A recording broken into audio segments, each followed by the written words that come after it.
The impact of our words. It's interesting to look at a topic as broad as changing the world. We really started with the impact of the US election, which of course is an ongoing concern and issue. Going into some of the other ways that we feel connected, that we feel disconnected, that we can have an effect on the world. And one of the ways to do that is to look at the impact of our words. Sayings, stereotypes, conditioning, all this comes into play. That's so gay is something that I heard a lot of from my nieces who were teens at that time. And that's so gay. It was said a lot of the time when it had nothing to do with sexual orientation. So it was just a general negative thing to say. It was really popular with younger people. And one of the things that happens is that people who are in this targeted group often don't feel they have the power to stand up and say, don't do that. And sometimes people will even kind of jump on the bandwagon, not wanting to be singled out as somebody in that group, in this case, too, as LGBTQ plus people. That's a blatant example of something that was very popular and could still be in some circles for sure. Then all I just asked them is, number one, don't say that around me. It makes me uncomfortable. And so also that has the benefit of having them think about it too. And they were willing. They weren't hostile around that with me, but also to think about if they're using that phrase, what might that feel like to their friend or to other people that are around them? Let's look at some of the things that we say and the effect that it has on people. And is that the effect we want to have on someone? So sometimes people would say something that would be intentionally hurting, but oftentimes we just going along with whatever the language is that's being used. So ladies is a term that refers to a standard of behavior from 1831. The rules of behavior for young ladies to be blushing and pleasing and not connect with other women, be pious, be angelic. Through the patriarchal period, which got also a lot of longevity, these rules are at play in a lot of different ways. This was almost 200 years ago, but a lot of these ideas are still at play in some way. One of the things that's happening right now is around people who are identifying as different genders. So cisgender people identify as the gender assigned to them at birth. So for me, I was assigned female. I feel like that's me. So I don't have any issue with that. I'm cisgender. Transgender people don't identify as the gender assigned to them at birth. So some people who were born in boys' bodies feel actually like they're a girl or a woman as they're an adult. And some bodies assigned female at birth feel like actually I'm not female, I'm male. Part of what's going on right now in this conversation that we're having around gender identity is that there are people who don't feel like they're in the right body for how they feel inside. So I've given you a couple of resources. A lot of people are familiar with Loke Vaid-Menon through their work, outrageously not going along with the stereotypes. Also, Will and Harper, a Netflix documentary that's really popular right now. Clover, this person who I'm linking there to, saying, I'm allowed to be who I am and to be myself in a way that feels right for me. And that's one of the things that I think is concerning for me around all this hatred against people who are trans or who are drag queens or people that are not conforming to these rigid gender structures that we're expected to be in. Is that there's often a lot of violence against somebody who is not going along with the norm, and the norm being defined by the patriarchy, who says women are this, men are this. And as younger people, especially, but it's also always been true for people, especially in the queer community, people who dress as they want, people who are pushing back against some of those expectations. One of the things that we could feel into here is that we really actually don't know how somebody is identifying themselves by looking at them. I think we all do this. We just sort people out, male, female, male, female. And then sometimes we might go, well, I'm not actually sure about that person. So we might kind of question that a little bit. But for the most part, that's part of how we're conditioned. We separate people into genders. People have gender reveal parties. Boys' rooms are blue. They get the trucks to play with. Girls are pink. They get the dolls to play with. A lot of conditioning that sets us up for that rigidity around that. So there's this social construct around gender. But also non-binary people then are outside the genders of male and females. For me, I use she, they as my pronouns. And I don't use she, him, because him doesn't feel right for me. But everybody has the capacity to kind of lean into this and say, is this an issue for me? Is this something that would be interesting for me to explore? Which is something I've been doing the last couple of years. And it's evolving and it's changing as I'm looking into it more. But really trying to take out the conditioning part. I was conditioned to believe this for certainly all of my younger life. And then I came into the women's movement, the feminist movement, and said, I don't actually believe that that's who I am. I'm not this weak, submissive, powerless person who has to please a man to get along in life. So then I started looking into some of that conditioning. Some of the language we use, for instance, if we're using the word ladies, number one, we might be misgendering somebody, especially on Zoom because we can't see the whole person. We're making that assessment. This is part of the issue that I'd like to raise with us is, do I need to make an assessment? Could I let go of some of that gender identification that we all do? This is conditioning, so it's something we have to do as a practice. But also, we don't really know how people are identifying. Someone who might look to us to be female might actually feel like a man and might be working with that, but not sharing that with us here. And so then when we use the word ladies, like thanks, ladies, or good to be together in this group, ladies, or something like that, then what we're doing is misgendering somebody and then they feel left out. They feel like I'm not really seen here. And it's not intentional. Nobody here is doing this to make someone feel uncomfortable. So this exploration is more, how are we using these unconsciously? And what is it that I could look at? To hold down the fort is something that I became aware of when a friend of mine said that to an Indigenous friend of ours. He laughed. He said, you want the Indian to hold down the fort? And it was like, where did that come from? This is from John Robinson from the Secretary of State in the US, talking about how the fort is seen as a refuge from the savage North American tribes. So it's about colonization. In this situation, hold down the fort or hold the fort is something that we might hear quite commonly. There's a lot of different ways that that comes into our common language. So let's pause here for a moment and notice how you're feeling. Is there any level of uncomfortableness? Are you having memories, associations coming in? Maybe we'll go deeper into this another time. But if you are white, how do you feel about being identified as a white settler? And these are complex issues. In Canada, there's a term that's often used, we are all treaty people. And one of the things that I realized when I heard that is I think about Indigenous people as being treaty people because we signed treaties with Indigenous people. I'm a white settler who was on the other side of that signing. I have an obligation and a responsibility to know and understand what's going on with Indigenous people. It's not just their side of the treaty. Notice that. Let's take a breath before we go on to the next slide. It's really easy to feel shame around any of this. What is our conditioning, what we've been working with?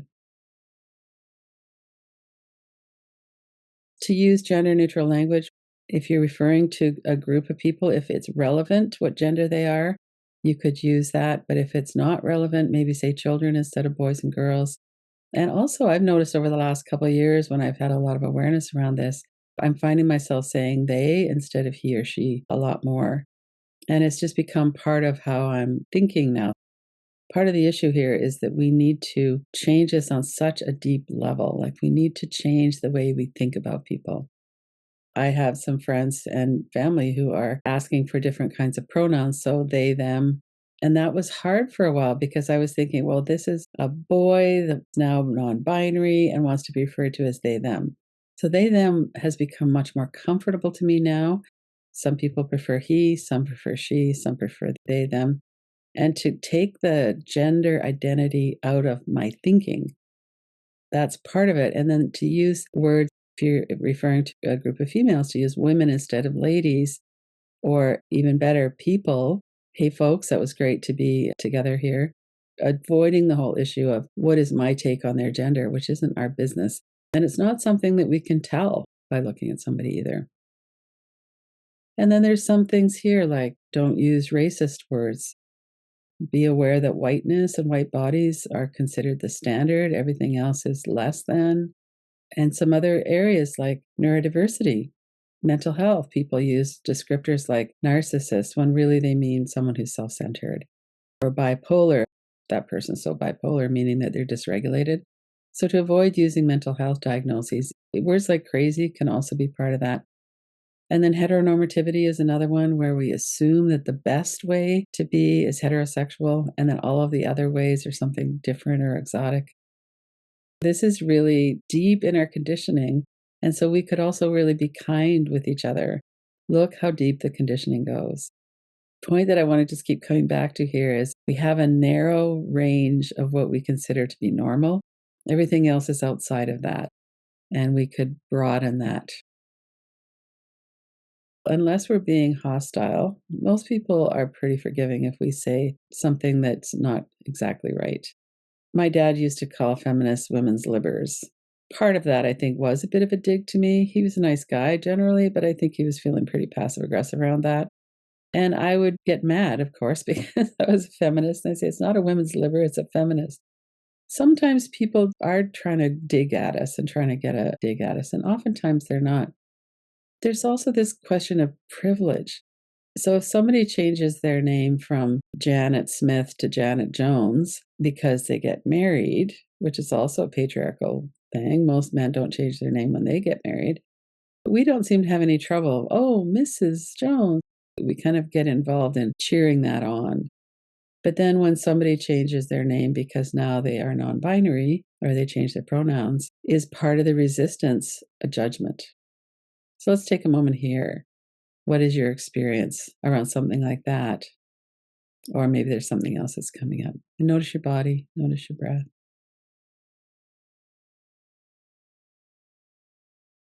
One of the ways that we might feel into this, is there any language that other people use that leads me to not trust them or to kind of pull back from them?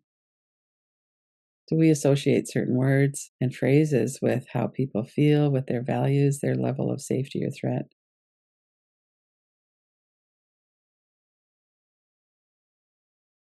Are there any experiences or memories coming to mind about that?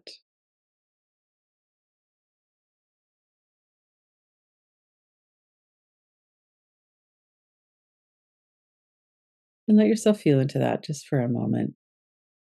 Is there something that's changed in your body? Do you have a sensation or energy? Are you holding your breath? Are you feeling a bit more hypervigilant?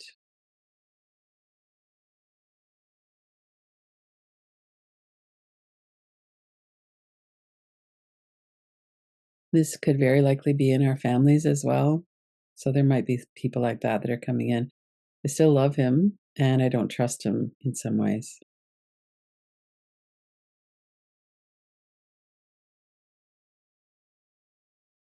Notice your breath. Notice that this is complicated, that most of us are on both sides of this. We're very conscious about some things and not as conscious about other things.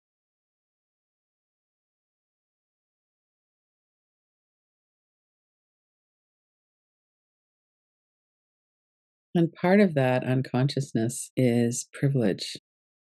If we're white, for instance, we don't have to be as aware. And if we're a person of color, it feels a lot more threatening. Wherever you are in that, here's the normative kind of standard, and we're off on the side somewhere else. We have a different experience with this. Bring us into this awareness that these are habits. Sometimes it's really helpful for us to really look into this because if someone pulls away from us, we could look at that and go, well, what did I say? What were my words? How does that work? What does that mean to them personally? So we might be able to become more sensitive and avoid hurting people or making them feel excluded. What words or phrases do I use that I could be more aware of? And a lot of these are things that we've been conditioned to say, especially through childhood, but also in our adult life too. If we're used to using ladies as a term of politeness, for instance, that's just probably something we say. And then we could bring that into our awareness and look at that habit. And is that what we want to do? Really easy to shame ourselves. So try to stay away from shaming yourself. These are cultural conditioning.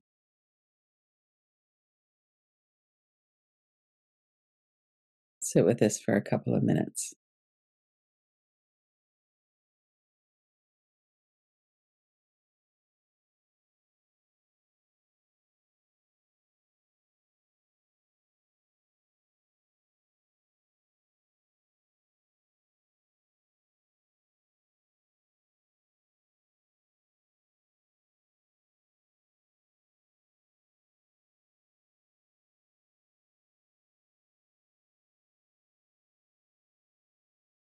Notice what's going on in your body. This somatic part of the inquiry is so helpful.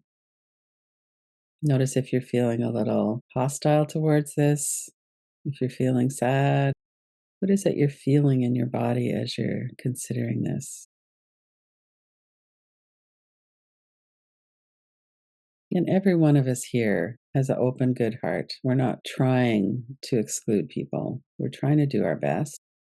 And we're working against our nervous system and our cultural conditioning, which makes it a lot harder to stay present. There's a lot of things to remember. Unwinding conditioning is a big job because it's so pervasive. And conditioning around language reflects a lot of our culture, a lot of our values, what we consider to be so called normal or acceptable.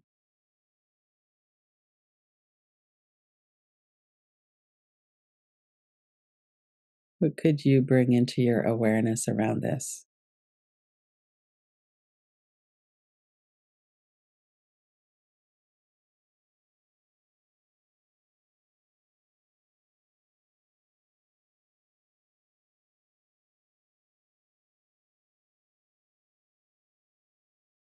We might set an intention going forward. I'm going to set a little alert in my mind. Oh, there I used that word again. Or someone else used that word or that phrase. And we don't have to jump into action and scold them or scold ourselves, but we could bring presence into this, awareness in, along with kindness and compassion for ourselves and for everyone else.